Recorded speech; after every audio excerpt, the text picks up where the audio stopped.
Hi, my name is Gil Robertson, president of the African American Film Critics Association. Today, we are excited to have the star and the creative from the Prime video series, The League of Their Own. I'm going to kick things off by introducing you to the African members who are on the call today, starting with our facilitator, Katia Woods in Philadelphia, Janita Davis in Indiana, Reggie Pounder in Chicago, Illinois, Rhonda Rasha Penrice in Atlanta, Georgia, Nancy Green in Baltimore, Maryland, Karan Lenoir in Charlottesville, Virginia, and Jill Monroe in Los Angeles, and of course, Damon Abercrombie in New York City. I'm gonna let you guys do what you do so well, and I'll see you on the other side.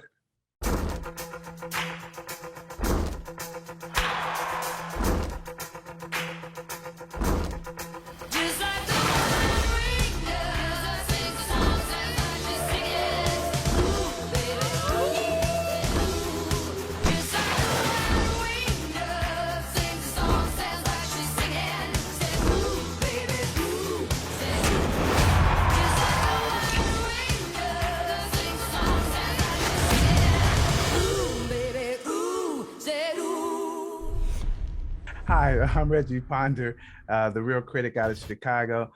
And my question is around this show is all about relationships. And the ones that were surprising to me were the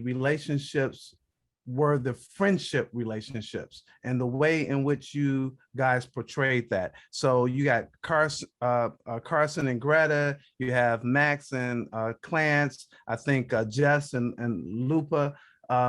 So I'd like for both of you guys to talk about those relationships. They seem real important and very, very rich outside of the love relationships. So love to hear your take on how you looked at those characters and brought those characters to life. Sure. I could start. First of all, thank you, everybody. And it's so lovely to meet you all and to be here. I think so much of what we talked about with the show is finding your team. Like, I think that's like, even in sort of, yes, playing baseball, but a team is on the field and off the field. And I think for so many of these characters we're talking about, they feel, whether it's their gender presentation, their sexuality, there's an otherness that they feel, an outsiderness somehow that they have all felt in one way or another. That I think that's why that sort of mantra of finding your team and why those friendships were so important, because it is bigger than just sort of clicking on the field, getting a chance to play, for Max, getting a chance to try out or trying to be on the factory team. Your team is so much larger than that. And I think that is sort of the depth of like the story we're trying to tell, is those sort of emotional bonds, I think, mean more than the sport. And I think specifically, I mean, Chante, you can talk about this, but I know in the room we talked a lot about Max is looking for her team as sort of a way to play, and she kind of has tunnel vision, but really her team is something that is so much larger. It is her relationship with Clance. It is sort of, stepping into sort of some of the other pieces of herself. I think that was really like guiding, but you go ahead. Yeah, everything Desta just said. Thank you all so much for having us. I think one of the purest examples of unconditional love is the relationship that we get to experience with Max and Clance. They are two completely different individuals, but love each other in spite of and because of their differences. I think that the relationship that they share is really special, and it's exactly what Max needs at this point in her life, where she's kind of feeling shunned out by the world and also her parents, her biological family. And so to be able to find that family within Clance, and then again within estranged family members like Birdie, when Birdie comes into her life, is just it's really special. This aspect, this theme that runs through the show of chosen family and sisterhood is just really important. I also, just to that point, I think what was always exciting to me about Max and Clance and the friendship, number one, like, I mean, you guys have such great chemistry, you and Bemi, and there's so much love there. But I also think we always are like, they're like weirdos, but like they're weirdos in a way where like, Max is into baseball, Clance is into comics. They both have their sort of weird bent that connects them, which I think, just to be like, as far as Black characters, is always like, well, they're just the two like Black characters, and that's why they're friends. And it's like their connection of being sort of like other and weird is not related to that, but is related to, like, I think how they do, like, again, like I said, like Max and her baseball, Clance and her comics, and they don't fit in sort of the typical narrative, which was fun to write, and I think a new dynamic to sort of see. And thank you so much for that. I meant to say Joe and Greta, because you can see that relationship between the two of them as well. So that's why I meant to say it at the beginning, but thank you for your answer. I really appreciate that. Hi, Joel Monroe, Access to the Life. So my question is, when working on a period piece, but wanting to make it still relatable to current times, especially now as we've been playing in that area, what are some things that you thought about to make it feel current? Because even though it is set in that time frame, it's still in a relatable way. I don't know if I'm explaining this correctly, but it makes it feel very current and relevant to where we are now, but without sacrificing the fact that this is, you know, the early 1940s and the things that are going through. And so that's for you, Desta, and for Shantae to kind of expand on that. What are you bringing to the character from yourself and from current times? Because obviously you're quite young and, you know, weren't even a thought at that moment. So, you know, what are the things that you bring to yourself that respect the time frame, but make it feel as fresh as it does and relatable in that aspect? I know, Shantae, do you want to start with sort of your like Max portrayal, and then I can talk a little bit about the creative behind it? Sure. Yes, like you said, I feel like because, well, for me, I know that this project was really special to me as a Black Midwesterner myself. And so I got to dive really deep into my family history and just kind of go at it from that perspective. I knew that it was going to be modernized to a certain extent just because of the actors that we have all banded together to do this project. But for me personally, I wanted to dive into the era as much as I could from my family's perspective. And so we have, like, Max's house is actually filled with pictures of my family. So my dad is my family's historian and was able to dig up photos from like my family from the 1800s and the early 1900s, and just being able to use that. I felt like, you know, those people and those spirits were there with me on set every day. And that was super special. But yeah, I mean, we're just our silly selves. So I think our chemistry off screen as, you know, modern day people kind of just, it bled through. Yeah, and I think, I mean, number one, just like, yeah, to Shantae, that was so special. Anytime you see the Chapman's dining room, I mean, it's all over, but it's specifically highlighted when you're in the Chapman dining room and you see like any photos, those are Shantae's family, and that's like super special. To me, I think there's a modernity, I think, in some of the cadence and in like some of the language, but I think the reason why it feels so modern and timely is I do think, unfortunately or unfortunately, a lot of the issues we're dealing with are timeless. Issues of race and women's empowerment, and sort of identity and queerness. I think that those are continuing struggles and continuing conversations. And I think that is, to me, like I mean, I said, like I was a lawyer before I became a writer, and I think entertainment is a form of advocacy. And part of what is so exciting to me about the show is to put a lens on these issues at a time where a lot of America, like a lot of are like, well, this was like the grand old days. And I was like, not for everybody. And like, it's like the struggle that we are going through now are the same. And I think that is part, and I think we're in a space post-Trump, post-Roe, like where we are right now, we are acutely aware of how much feels like just even basic human rights feel almost like slipping through our fingers. And I think that is why I think it's feels so relevant right now.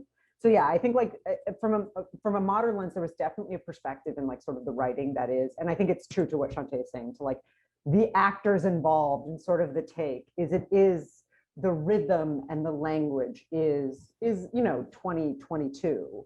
but the issues are sort of like, unfortunately, kind of feel like tale as old as time, if that makes sense. In a sad way. I don't mean to laugh. It's just kind of like, it's just like, yeah, these are just like, these continue to be the struggles. We have to keep like telling them in order to move forward. Hi, I'm Jonita Davis with the Black Cape. I've really enjoyed the show. And my question is for Adesta. This story centers a kind of a Blackness and Black community that we don't get to see a lot of. There's like, you've got privilege with business owners, and you have women who you know, like Shantae's character, and you know, the friend, that dynamic of one's married, and you know, she could be, you know, at any moment have a baby, and all of a sudden her life changes and she's got these restrictions, while her friend is, you know, single and unmarried and has all this freedom. But there are also all these moments of joy. So this is a time period that we, like you said, we think of, there's so much going on with the racism and you know, with the way our country is going. My question for you is, did you have to intentionally just really focus on, you know, putting in the joy, putting in that dynamic of the, you know, some of us had the privilege, some of us had not, making sure that Blackness was not, you know, this one note that it always is in shows like this? And if you could talk about how you did that. Sure. I think a couple of answers to that. I think to the intentionality of the joy lens, I would say in this very like way that I had to be introspective about, it's like, yes, because usually I think often the sort of Black stories we get to tell are always from a place of pain. Like, it's like, let me hear about your pain and your trauma. And like, and it's like, that is a part of my identity, but it is not all of who I am. And so to be actually in a space, because that is like the sort of the lens of the movie, and that part of what we're trying to capture is this celebration and this joy, and especially in sort of the intersectionality of race and queerness, and like you often don't get to tell that with a lens of joy. So it was something that was new, honestly, to me, to like focus on this piece of the story and this part of the story, and truly, I feel like really in an interesting way, like transformational. Like it's like that we get to kind of tell these stories in this way is something that I'm like, I was a little embarrassed that I was like I hadn't pushed more to do that. But it's like you so rarely get the space and the runway and the support to be able to do that. So I think that is truly special about the show. And I think yes to like, and also yes to the question of like showing this. That was what was so exciting, and we were so intentional about that. Like being like half of the show is set in Black Rockford, and I think that is the Black experience is always told in such a singular, like sort of very small lens, and to be able to tell more of the spectrum. And I think that is something that like it's not new to me, but it's new to a lot of people. Like even like Tony, like Max's mom, being a business owner and being like the middle to upper middle class, even if like, I don't know if you remember, just like seeing her, like the house and the prominence of the house and the street and the business, and just showing the diversity of like Blackhood. And I think specifically like still in sort of like pre-integration, where you had a booming Black middle class that we're still trying to get back to. I think it was very important. And I think we talked a lot about it. I don't know how much, like Shantae, we talked about it with you, but I know in the room, like, and it comes across some on screen, and I think that's something we hopefully have the opportunity to more. The difference between Max and Clance, because Clance is more sort of like in a typical like married wife, wants a house, wants a baby, but does not come from sort of kind of the privilege that Max has. And the same way, I think Max, you see her like trying to get on the league and like, you know, being discriminated against, like, no, we don't allow Black people. And so there's this way that you feel like she's very discriminated against, but also like next to Clarence and in next to some of the other like sort of Black community, very privileged. So we really tried to like highlight that, because I think it is very important, and hopefully to keep highlighting that sort of the larger spectrum of just sort of like Black life. Thank you. I love that part. And I especially loved that you put a spotlight on the queer community, and people were happy, they were partying, and this is great. And they weren't, you know, so it showed that they existed. So thank you for putting that in. Hi, I'm Nancy Green with Film Critique. And one of the things I wanted to know is what are some of the differences that people can expect to see between this series and the original movie? Sade? Well, me. Adam. I think, you know, the two main things, of course, is that we're diving deeper into the issues of racism and sexuality of that time period. And just the biggest difference being that we're adding in a whole other storyline that was kind of left out, touched on a little bit in the movie for, you know, that 30 seconds we saw that Black woman pick up the ball and throw it back. But what was her story after that? What was her backstory? How did she fall in love with baseball? And where were all of the women of color? And so I think that that is the beautiful thing that our show is going to be doing, is highlighting and exploring the stories of these women whose voices were forgotten about and buried, quite frankly, over the last couple of decades. So just being able to bring that back to the light in the forefront while also telling the beloved story of the All-American Girls League is the biggest difference, for sure. Yeah. No, I think, to me, because it's like we get asked sort of this story, and a lot of times where it's like almost like I feel like we're just expanding the story. We're not changing it because this is the story. Like even we spoke to a league historian. Well, we spoke to like Negro League historians and just the All-American Girls League historians. I mean, like that's like, I mean, what Max's character is inspired by is like the Tony Stone, Mamie Johnson, Connie Murray. These are real Black female pitchers who played in the Negro Leagues, and we do not get to tell their story. Their story existed. That's like what that moment is a nod to, but they are a part of this entire story of women playing in baseball. And I think, so that's like number one, I think there to like sort of the expansion of like telling the story of racism just and Black women and Black players during this time. And then I also think to the queerness, it's like, that was also when we talked to a league historian, like the number, like she's like, it was like when she's like, low average, I would guess like 70% of women were queer in the league. Like it's like, she's like in the lows. I was like, wow. It was the story of the movie that the movie couldn't tell at the time. And so I think, I really don't look at it as changing it rather than just kind of expanding the lens and also going deeper into these stories, which is also the opportunity of a show versus a movie where you're telling a more contained story. Great, great, thank you. And it's very entertaining. So I look forward to more of it. Yeah, definitely. Thank you. Hi, Katya with Philadelphia Tribune, Couple Soul Show. One of the things Janita kind of stole my thunder a little bit was seeing, you know, the upper echelon and also the relationship. I love the fact while Shantae, your character is pretty much, she doesn't want that traditional life, and obviously for obvious reasons. And I love how her friend pushes back and is like, what are you saying? Are you judging because I am married? Because I take pride in being a wife.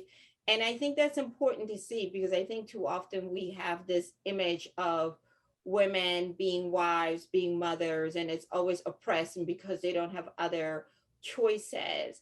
How much of that was important for you guys to show? Because I think that's important to see too, you know, not just the rebel side, but also the side of the woman. It's like, this is who I am, and this is an important part of my life.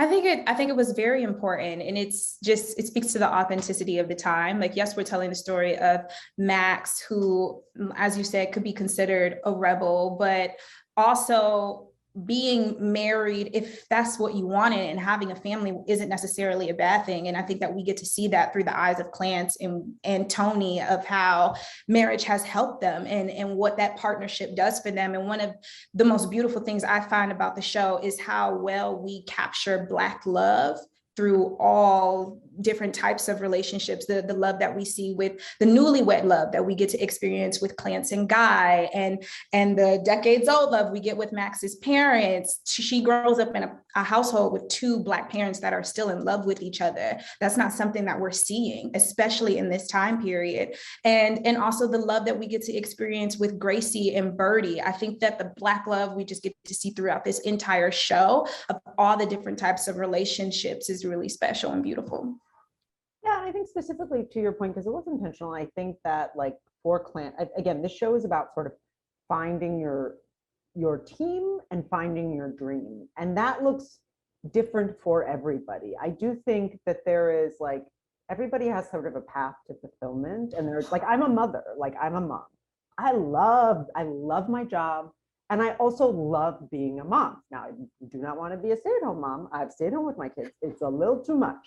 But I have friends who do that, and it's very fulfilling. And you never get to tell the story that that can be the dream. And like, that is good and valid. And I think it's all about like finding the confidence to pursue what your path is. And so for Clance, and like Clance, we sort of touch on it, and I think in the second season we build more. There's a bent with her art that is going to build more, but like she's trying to live her path and her dream, which is different than what Max is trying to have. But they both sort of, and I think that's what's so beautiful about their relationship is neither one of them 100% gets it, but they love the person so much. They're there to support. Like one of my favorite lines of Your Sean Dates is when you like call her in the pilot like a whole wife. Like you're a whole wife, and that is something to Max that is like, I don't know what that is, but like I love you and I support you. The same way Clance is like baseball question mark, like, but like I'm here for you. And I think the other thing, just to what you were saying about the Black love, which I think to that, and what I think is really important about the show, and at least really meaningful to me, is a positive portrayal of just Black fatherhood. Max has there's complications to their relationship, but I don't think we get to tell stories of like Black fathers who are there and who are supportive, who are loving. And it's so deep and so important. And I feel really proud of getting to show that. And I think that is something that I hope we get to do more. Yeah, I really like Lance. I love the fact that she's like, don't mess with my husband. Understand that I am a fully loved and appreciated woman, especially a woman that comes in my package that Hollywood doesn't always appreciate. I love that. She owns all of herself. Thank you. Hello, this is Karan from Karanism.com and Love Music Pleasure. And Desta, you sent out a beacon signal when you said entertainment is a form of advocacy. That's what I've always believed in, but not many people understand that. And I'm so inspired by you and your presence, you and Shantae's presence as Black women leading. So my question to you is, how has this production changed your view about how we lead in spaces where we're not necessarily recognized, where we are sometimes minimized, but we are here and not willing to shrink? I think a couple of ways. I do think it is so important. That is the way I justify continuing to have the career I have, is that entertainment has to be a form of advocacy. And it's the best form of advocacy. Like I said, I was a lawyer before. I worked in the Mississippi Delta. I was working with legislators, knocking on people's doors, trying to get them to like change their minds. And the truth is, like, I don't have the power to do that. I have to give you the tools to change your own mind. And I think that is why TV entertainment is so important, because you have a willing and interested audience that is engaging with you. And I think that that is like what is so powerful about the show, and to the point of like how it changed the way I sort of learned to lead, is that there's a lot of onboarding, especially when you're doing something that is like, you have a lot of people who maybe don't understand your perspective or haven't seen your world. There's a lot of onboarding. I think the lens of joy helps a lot, because I'm like stepping you into the celebration of me. Like, let's step into the reality and the celebration of my life.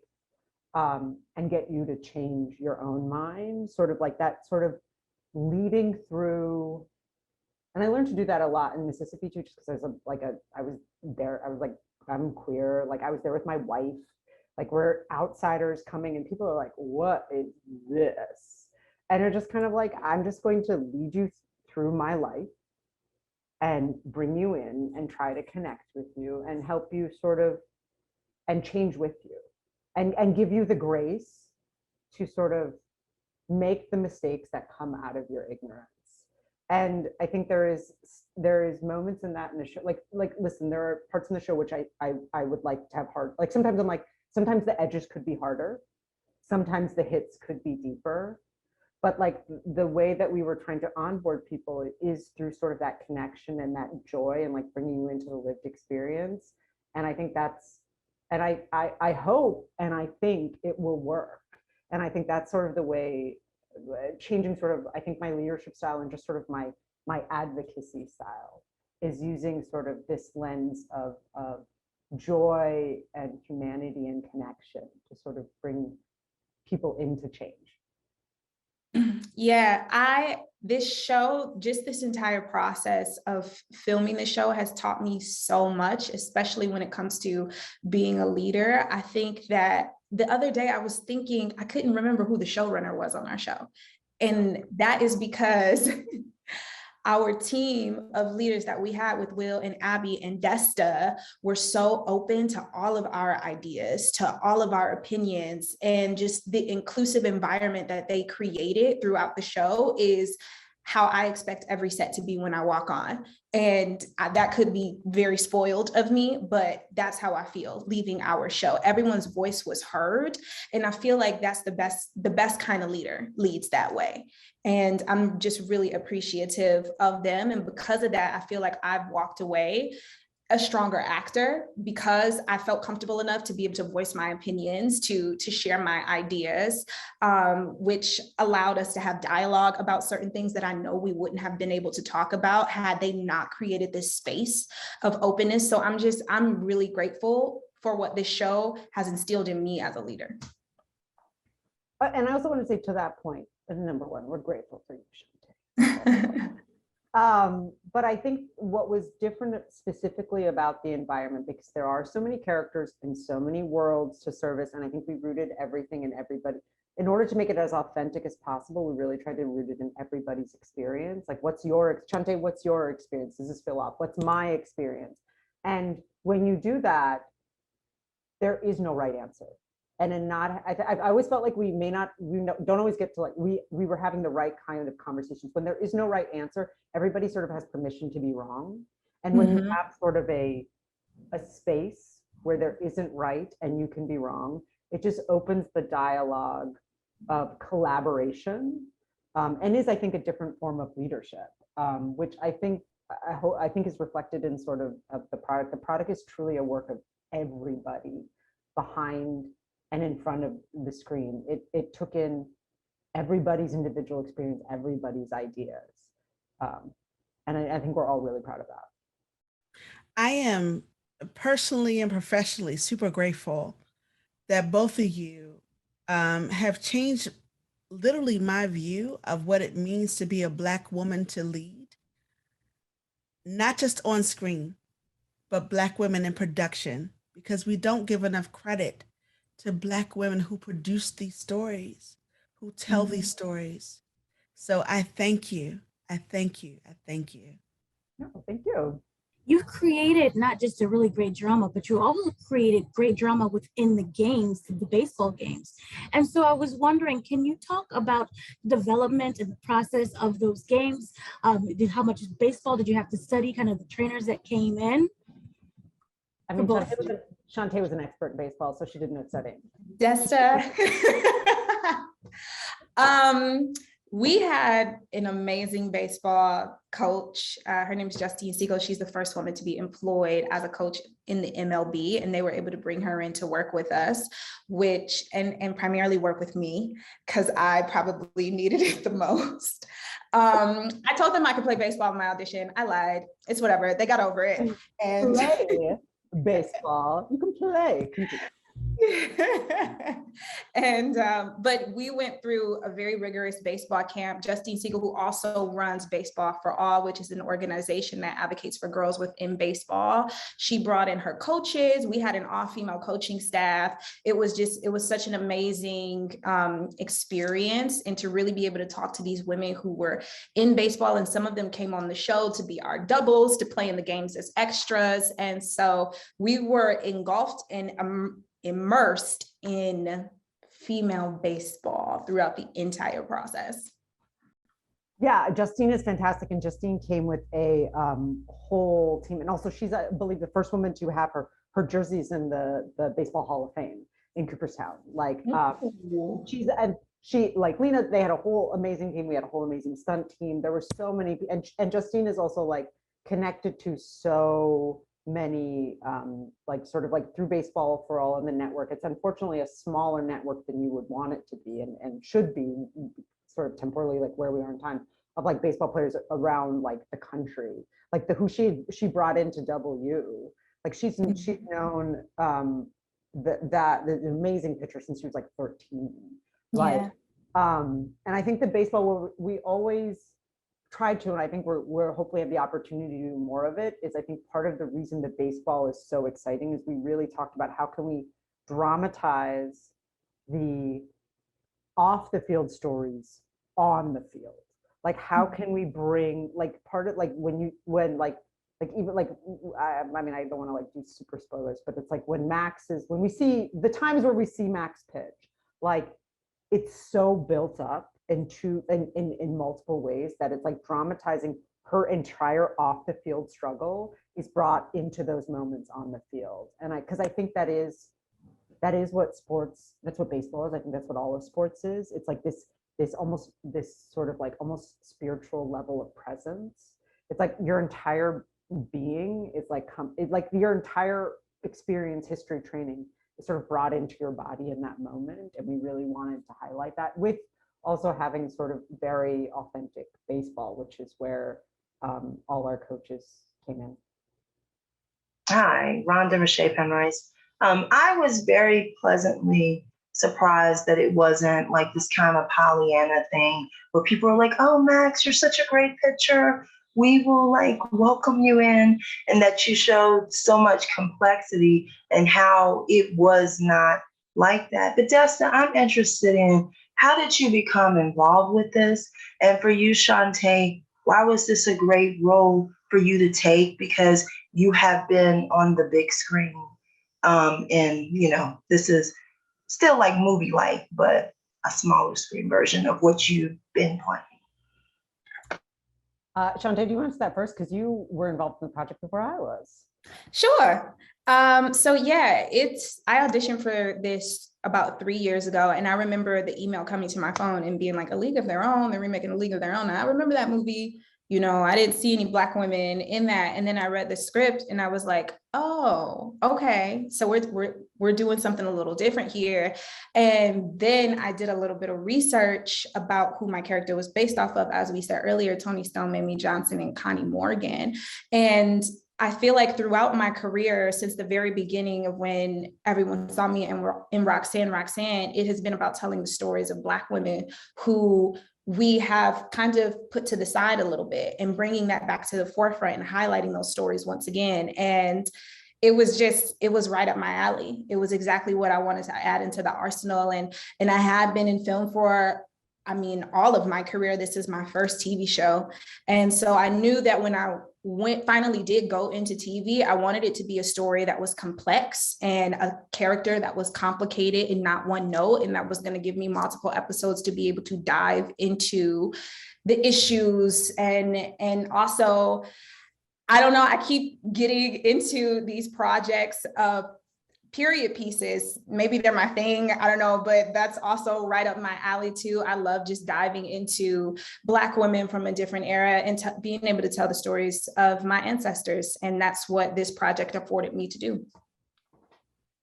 Yeah, I came to the process. I mean, I was a fan of the movie, and I was interested in the show, and I sort of came in as just as like a writer, like sort of being in the room and sort of like helping to craft the stories. And I really think it's a credit to sort of Will and Abby, like when we talked about the listening, the sort of conversations, is like there wasn't a, because Will and Abby are both white. Like, I don't like that white co-creators, and like really understanding that they needed to elevate that in order to tell the story authentically, they need to elevate that voice. So it sort of elevated me into sort of coming with them to production, helping them run the show, and sort of being a equal voice in crafting and sort of crafting the show, which was I am very grateful for, and that is I give them a lot of credit, because that doesn't happen. It just doesn't. That is like, most people want to take your story and tell it their way, and that is, they wanted to understand how to have this to tell the story and have me and all of us be a part of the conversation. Well, ladies, thank you. Thank you so much for your time. The conversation was fantastic. On behalf of the world's largest group of Black film and TV critics, we thank you for watching this episode of the AAFCA Roundtables. Have a great day.